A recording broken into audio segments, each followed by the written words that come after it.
בקיצור, אני אומר כמו שאמרתי מקודם, אני מרגיש שהמציאות שלנו, שאני נמצא בה, שנראה לי רוב המציאות שסביבנו, זה שאנחנו נמצאים בתפיסה שיותר שייכת לתפיסה של החכם. ואז אנחנו צריכים מבחוץ למלא את עצמנו, להרגיש מלאים, ואז אחרי זה, כשאנחנו לפעמים מרגישים מלאים, ושאנחנו מממשים את עצמנו, מרגישים שמחה. ולכן יש כל מיני דברים חיצוניים שיכולים לשמח אותנו. בשונה ממה שרבי נחמן מציע בטעם, הוא מציע משהו אחר. הוא אומר, יש עבודה שהשמחה היא במהות. ואז היא לא תלויה במעשים ודברים חיצוניים. אז אני חושב שכאילו, אני מרגיש שאם אנחנו מנסים להתעקש על הצורה השנייה, אנחנו בעצם מנסים להתעקש על להחיות את מה שנקרא את הצמצומים, את המגבלות. ובאמת יש מציאות, באיזה מציאות יכול להיות נבואה? באמת נבואה לא יכולה להיות, למה? כי אנחנו דברים אינסופיים בתוך עולם מוגבל. אני יכול לדעת מה קורה בכמה מטרים, קילומטרים הקרובים אליי. יש לי עיניים גשמיות, יש לי חושים גשמיים, וגם הנשמה האלוקית שבי, היא מופיעה דרך כל מיני פרמטרים גשמיים, דרך חושים גשמיים. אז אני מוגבל לגשמיות שלי. גם הנשמה האלוקית שלי מוגבלת לגשמיות. אבל זה נכון כשאני מאמין למציאות הזאת, שבאמת אני מוגבל לתוך כל הכלים האלה. אם אני באמת מאמין שיש פה משהו אלוקי, עכשיו נבואה זה טיפה שונה, כן? כי זה לא מדרגה פרטית, זה לא עבודה שאדם יכול לעשות ולהיות נביא בסוף. הצדיקים מלמדים אותנו שזה כן קשור למשהו שהוא שייך במציאות, אבל אם אנחנו שמים רגע את הנבואה בצד, יש עוד כל מיני דברים בדרך לפני נבואה, של יכולת לראות דברים, לחוש דברים, להרגיש דברים שהם לא לפי הכללים והמגבלות של המציאות שלנו.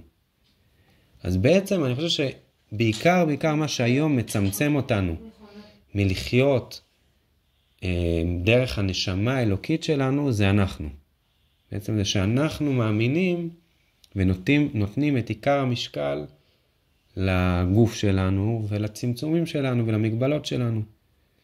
ואנחנו מכבדים את זה ואנחנו מעריכים את זה, ויש לנו תורות שלמות למה זה נכון וזה צריך להיות ככה.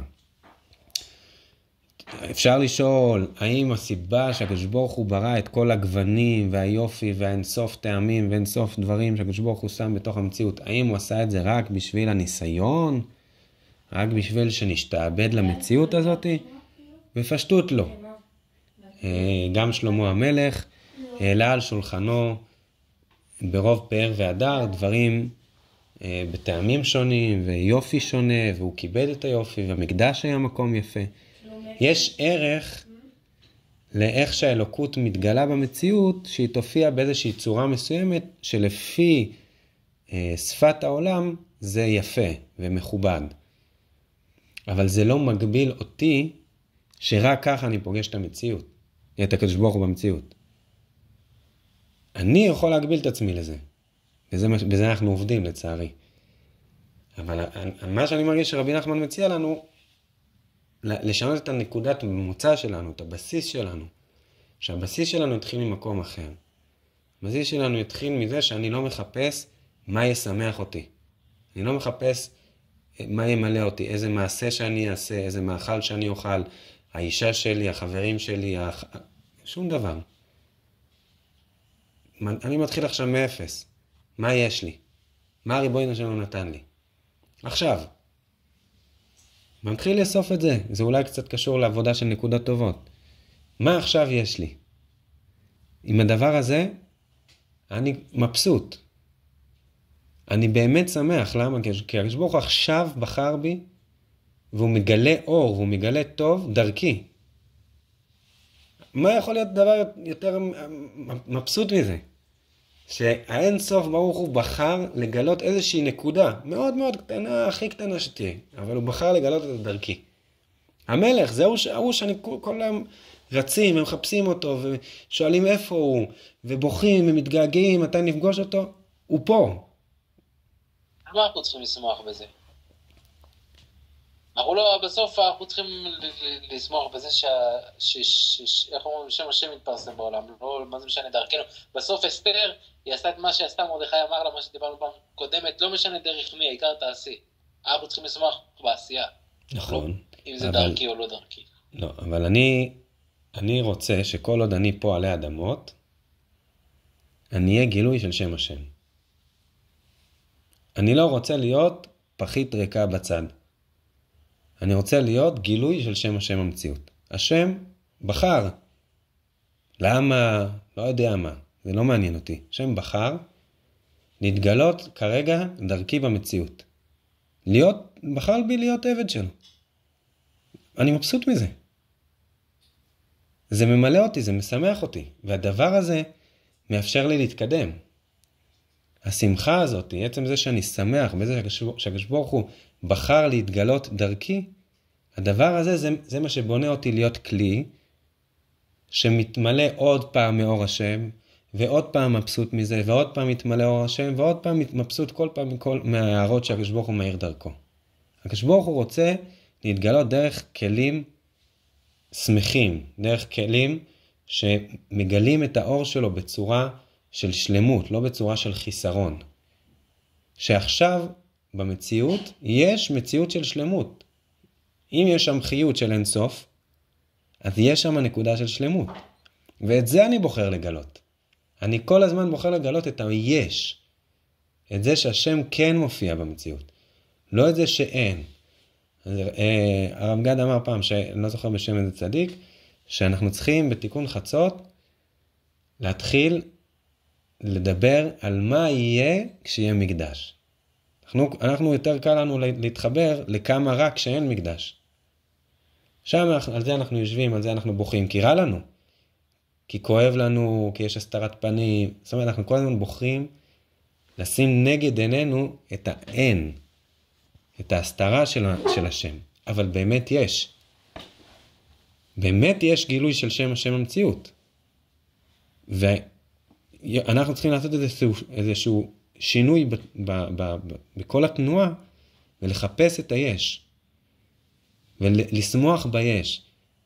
ולהתמלא באיזשהו געגוע שמח לכמה יש יכול להיות פה. כן? אבל זה געגוע שמח, זה לא געגוע של כמה רע לי כי אין לי.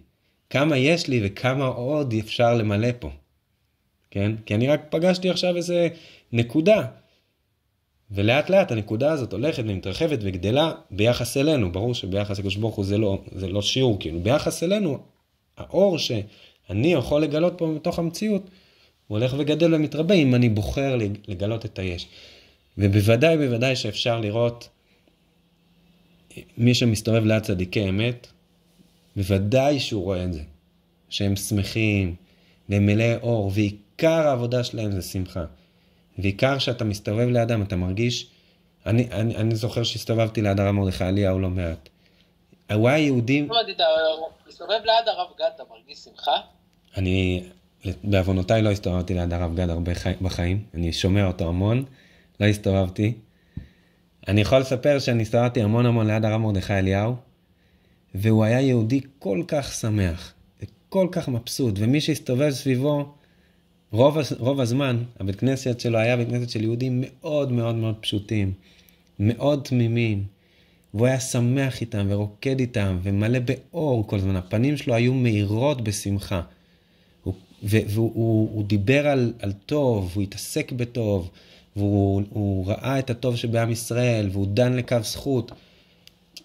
אתה רואה צדיק כזה, תמים, ממש בפשטות, הוא לא מחפש לחנך את עם ישראל, הוא לא יתעסק בזה, בלחנך את עם ישראל, ולתקן את המציאות בכל מיני היה לו את העבודות שלו, היה לו את העבודות הפנימיות שלו שאנחנו לא מבינים בהם, אבל הצורה הפשוטה והגלויה שלו הייתה פשוט להדביק אנשים בשמחה ובאור, ולשייך עוד ועוד אנשים לנקודה הפנימית הזאת, שיש גילוי של שם השם המציאות בצורה פשוטה, ליהודים הכי פשוטים והכי תמימים. אז שוב, אני מרגיש, כאילו מה שאתה מזדהק, אני חושב שאני מאוד נמצא שם גם, אני מכיר מאוד את התנועה הזאת. אני מנסה לראות כאילו שרבי נחמן קורא לי, תעשה איזשהו שינוי, אל תנסה לשפוט את הטעם בעיניים החכמות, שכבר לא צריכות את השם בשביל הצמצום וההגדרות. תנסה רגע להשתחרר מזה, ולהבין שבאמת באמת אין הבדל בחיות, במפגש שלי בחיות של אור אלוקי בתוך לחם, לבין חיות בתוך בשר. איך שאני יכול להתמלא מזה, כן? כי שניהם מגלים, מפגישים אותי עם אור אינסוף שמחיה את המציאות. ואני יכול עכשיו, בבחירה שלי, לתת לזה גם טעם ולתת לזה ריח. כאילו לאפס את המציאות מחדש, ולהלביש אותה לפי מה שאני רוצה. כי באמת באיזשהו מקום, הכל זה חיות של השם, של אור אינסוף, באותה מידה. ועל גבי כל הפשוט הזה, אני יכול להלביש את זה. לפי שפת העולם. זאת אומרת, הוא כן בסוף מכיר את שפת העולם. הוא יודע שיש בשר, הוא יודע שיש מים ויין ובגד כזה ובגד אחר. יש שפת המציאות. הוא לא מנסה לצאת מהמציאות. אבל המציאות היא בידיו, ולא הוא בידי המציאות. המציאות לא תחליט לו מתי הוא יהיה שמח, ומתי יש לו ומתי אין לו. הוא מחליט מה טוב, והוא מחליט מה יש לו. והוא מחליט שעכשיו זה נראה ככה, זה נראה אחרת, זה טעם כזה, טעם אחר. הוא שולט במציאות, וזה צדיק, כן? בסוף זה צדיק. צדיק, המציאות היא בידיו. הוא גוזר, השם מקיים, הוא אומר זה טעם של בשר, זה טעם של בשר. צורה פשוטה. כי יש פה פשטות של אור השם, שהוא מלביש אותו בכל מיני צורות. טוב, קצת נדבר טיפה על פורים, קצת מה שנשאר לנו. אתם לא עייפים מדי, נכון יהודלה? לחיים וברכה. קודם כל דיברנו על זה בשבת עם נלוש, שסוף הסיפור, אז יש הערות שכנראה שהם של רבינת, אני לא ממש יודע, אבל איזשהו הערות בסוף הסיפורים. אז הוא אומר, על זה המעשה נאמרה התורה המדברת מחוכמות ותמימות, שעיקר השלמות הוא רק תמימות ופשיטות, ועניין המלאק שהיה חכם וכפר בעיקר. עיין שם על הפסוק וכו' וכו'. אז דיברנו על זה שהמלאק בעצם שרבי נחמן מדבר עליו בתורה הזאת, ולכאורה זה המעשה מחכם, הוא בעצם רוצה לספר לנו מה זה ההופעה של המלאק, איך הוא מופיע בתוך החוכמה. שם הוא מדבר שבכל אחת מהחוכמות יש 7 מיני חוכמות, הוא כותב, כל אחת מהחוכמות יש איזשהו אחיזה להמלאק, ואז מי שנכנס לתוך החוכמות האלה הוא בעצם יכול להתאפס לזה. אז מה זה העניין הזה? מה המלאק מנסה לעשות בשונה ממה שיהודי צריך לעשות? הוא מנסה לנתק אותנו ממצוות מעשיות. המלאק הוא פילוסוף. זאת אומרת, הוא אומר, האלוקות היא לא, יש אלוקים. השם הוא אינסוף, הוא ברא את העולם, או ברא או לא ברא, לא משנה איך בדיוק נברא העולם, יש דבר כזה אלוקים. אני לא אומר שאין אלוקים. אבל למה שהדבר הכל כך גדול הזה יתעסק בבוץ ובלכלוכים? העולם הזה לא מעניין אותו, את האלוקים. רק משהו נקי, שהוא חכם, רק דברים שהם למעלה מכל הרפש והזוהמה של המציאות, הם אלוקים. כן? אז באמת, אנחנו רואים שהחכם באמת במהלך הסיפור הוא מנסה לתפוס את החוכמות של הדברים, ולאו דווקא את הדברים. בשונה מיהודי, שיהודי, כשאנחנו מקיימים תורה ומצוות, אנחנו בעצם, תורה ומצוות, בשונה מהמלאכים. המלאכים אמרו למשה רבנו שהוא בא לקבל תורה, מה לילוד אישה בינינו? מה אתה עושה פה? בא לקחת את התורה, אומרים לו, מה אתה עושה פה? אז מה הוא עונה להם? הוא עונה להם, אתם בכלל לא שייכים בתורה ומצוות. למה? כי אתם יכולים לקבד את אבא ואמא. אתם לא יכולים לקיים את התורה ומצוות, כי אתם לא שייכים לעולם של מציאות, לעולם של חומריות. והמצוות מתגלות שם. שקדוש ברוך הוא אומר לי ליטול 4 מינים, זה מצווה מעשית. אני צריך ללכת לשדה, קודם כל אני צריך שיהיה שדה, ולקיים את מצוות השדה.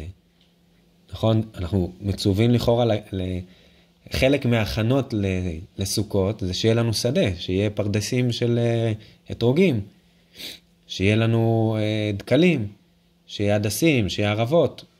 זה חלק מההכנה למצווה. זה לא מתחיל ביום אחד ולא נגמר ביום אחד, זה התעסקות שלמה ברפש ובוץ, כל הגידול הזה. אבל זה חלק מההכנות כדי שנוכל לקיים מצווה. זאת אומרת, הגילוי בסוף של השם, בתוך מציאות, הוא בתוך מציאות גשמית.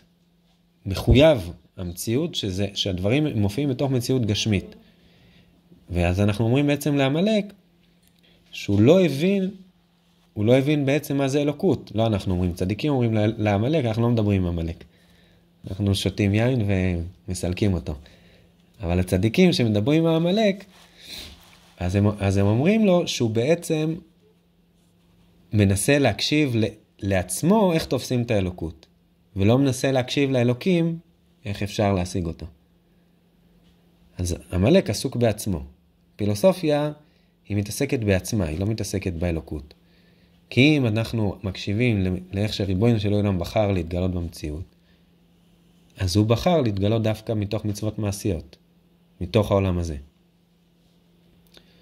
אז איך זה מתחבר לנו, לעבודה הפשוטה שלנו בפורים? אז פעם העיר לי העניין הזה שאנחנו אומרים, כתוב שהקדוש ברוך הוא בהר סיני כפה על עם ישראל לקבל את התורה, כמו הר כגיגית, לקח את הר סיני, שם להם על הראש, אמר להם בהצלחה, קבלו תורה. אם אתם לא מקבלים, העולם נחרב. אין לכם בחירה באמת לקבל את התורה או לא. קחו את התורה ובהצלחה. ואז אומרת לנו הגמרא, שאחרי זה, בזמן אחשוורוש, הדור קיבלוה. עם ישראל חזר וקיבל עליו את התורה. מה הכוונה? מפרשים שהוא עכשיו קיבלו מרצון. לפני כן קיבלו את זה בכפייה, עכשיו קיבלו את זה ברצון. אז יש על זה כל מיני הסברים.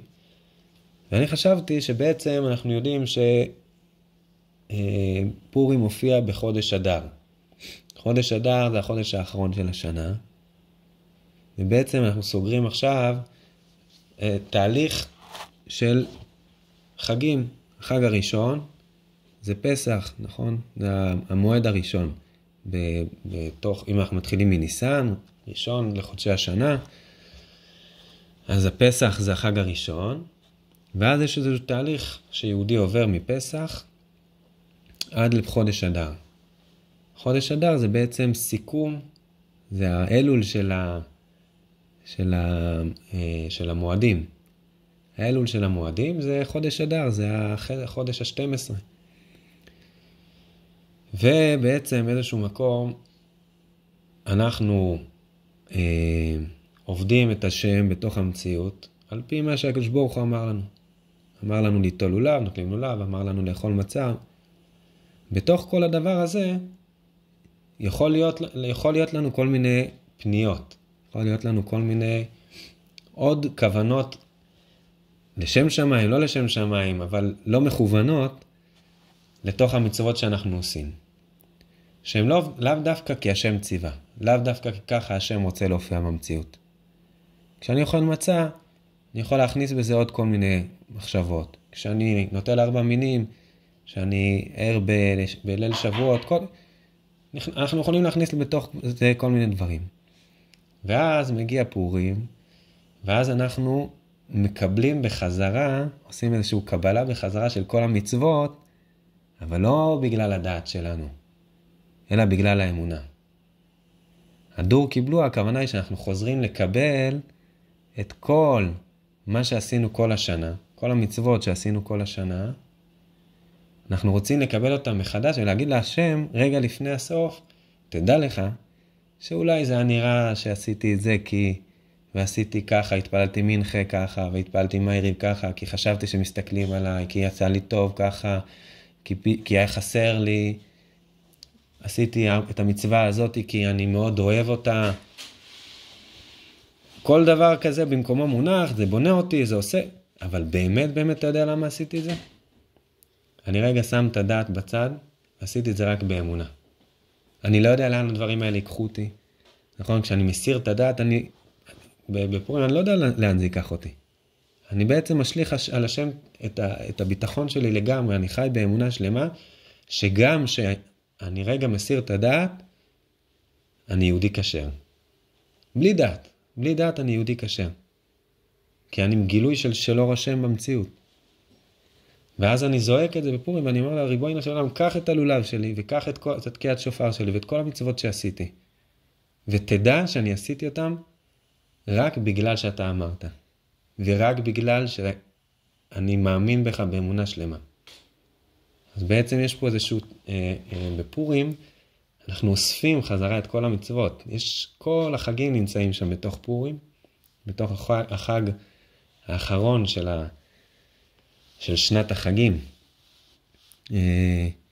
כולם נמצאים בתוך הפורים הזה, ואנחנו עושים בדיוק הפוך ממה שהיינו חושבים אם היינו אנחנו כותבים את המציאות. אנחנו לא עושים את זה איי. אנחנו לא עושים שום קיבוצים, ולא עושים שום דיוקים, ולא עושים שום הכנות במובן של ההכנות שאנחנו מכירים משאר החגים. אנחנו לא מנקים את הבית מחמץ, אנחנו לא עושים שום פעולה מצוותית אפילו, אנחנו רק, אנחנו והריבונו של עולם, רק הגוף שלי ומה שיש בו והריבונו של עולם זה מה שעומד מולו, ואני אומר לו באמת תדע לך שזה הכל בשבילך והכל שלך, וכל מה שעשיתי היה רק לכבודך. כן, יש אפילו איזה דיבור חזק כזה שאני לא זוכר בשם מי הרב גן מביא את זה, אבל תקיעת שופר, יש יהודים שמאוד מאוד מבינים בכוונות וכו'. אז הוא אומר, יהודי, הגמרא אומרת, למה תוקעים בשופר? רחמנא אמר תיקעו, התורה אמרה לתקוע, זה הסיבה. אבא, למה תוקעים בשופר? כי התורה אמרה, השם אמר לתקוע. ואז אני לומד, אפשר ללמוד כל מיני כוונות וכל מיני עניינים. אבל יהודי שתוקע שופר בשביל לפעול את כל מה שהכוונות פועלות, הוא לא יצא ידי חובה, תקיעת שופר. יהודי צריך לתקוע בשופר כי השם אמר לתקוע בשופר. חוץ מזה, השם, צדיקים לימדו אותנו שיש כל מיני פעולות שאני עושה בתקיעת שופר, הכל נכון. אבל למה אני עושה את זה? רק כי הקדוש ברוך הוא אמר. והגילוי של הדבר הזה בצורה הכי שלמה ובצורה הכי מלאה זה בפורים. שאני עושה את הכל רק כי רחמנא אמר תיקעו, ורחמנא אמר לאכול מצות בפסח, הוא אמר לעשות את כל, להדליק נרות, להקשיב לחז"ל, להדליק נרות בחנוכה, לקבל שבת, לשים ציצית, כל אחד מהמצוות, כל מה שעשיתי בתהליך הזה של שנה שלמה, זה רק כי רחמנא אמר, ובלי זה לא הייתי עושה את הדבר המוזר הזה. שום אחד מהדברים. וזה הפך עמלק בצורה הכי פשוטה, כן? כי בעצם עמלק הוא רוצה להכניס את עצמך לתוך הדבר. אז לפעמים זה בצורה מאוד גסה, להגיד לא צריך מצוות מעשיות, ולפעמים זה בצורה עדינה. שהוא מתחיל להכניס לנו כל מיני כוונות שלי ולאו דווקא, כן, לא כוונות בהקשר של כוונות של מקובלים, אלא כוונות, כל מיני רצונות שלי לתוך המצוות, ולאט לאט המצוות הופכות להיות שלי. אני מבין למה צריך לעשות ככה וככה, כן? אבל זה לא נכון. אני לא מבין ואני לא יכול להבין לעולם טעמי מצוות ולמה ריבונו של עולם אמר. אני עושה את זה רק ככה.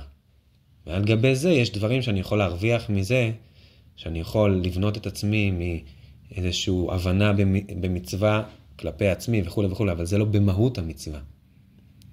כן? הוא יכול להיכנס, המלא גם לתוך המצוות שלי, גם לתוך כל המציאות של עבודת השם שלי הוא יכול להיכנס. ואני זועק בפורים ואומר, ומקיא אותו החוצה, חי יתבלה ויקיינו, אני מקיא אותו החוצה, אמר לו, תצא ממני, אתה סתם שקרן, ואתה תופס עליי טרמפ, יש לך איזושהי אידיאולוגיה, ואתה מצאת לך יהודי תמים ופשוט, ונכנסת לתוכו, והתחלת לדבר את כל האידיאולוגיות שלך מתוכי, תצא ממני, אני לא רוצה אותך אצלי. ובאמת ריבונו של עולם, תאמין לי שכל מה שעשיתי, אני עשיתי רק בגללך, והוא סתם שקרן, והוא בכלל לא שייך אליי. והוא גנב, הוא נכנס לי לתוך המציאות שלי, וזה לא אני. אז זה בפשטות הכוונה הגדולה של פורים, אצלי, אצלנו, אני יודע. להקיא אותו החוצה, להכריז שהוא גנב והוא לא שלנו, ובאמת לבכות משמחה שאנחנו רוצים להיות בתמימות אמיתית. ולהיות שמחים כל השנה, כל החיים, כי ריבונו של עולם בחר בנו, ומתגלה בנו. ושהשמחה הזאת, היא זאת שתזכה אותנו להיות כלים, לתת לאור השם להופיע דרכנו בפסח, בשבועות, ובשבתות, ובכל מצווה שאנחנו עושים. בעזר השם יתברך, לחיים וברכה.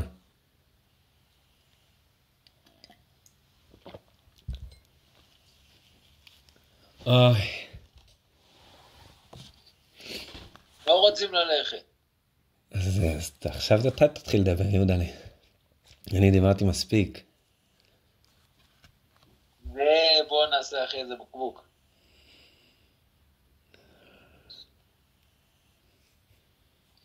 לחיים, פורים שמח לכולם. השנה, הקדוש ברוך הוא פינק אותנו, פרגן לנו 3 ימים. לא לשחרר אף אחד מהימים.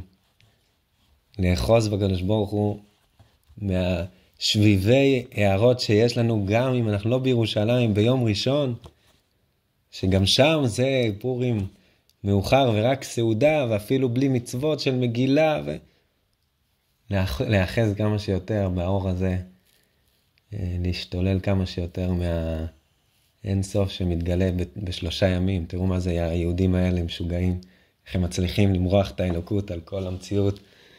נותנים להם איזה, חכמים קבעו להם איזשהו מצווה, והם לוקחים ומורחים אותה ל3 ימים, עושים איזה עסק שלם, פלפולים, אבל בעצם אנחנו זוכים באמת להערה עצומה ב3 ימים, רק לפתוח את הידיים ואת הלב, בעזרת השם. חיים וברכה.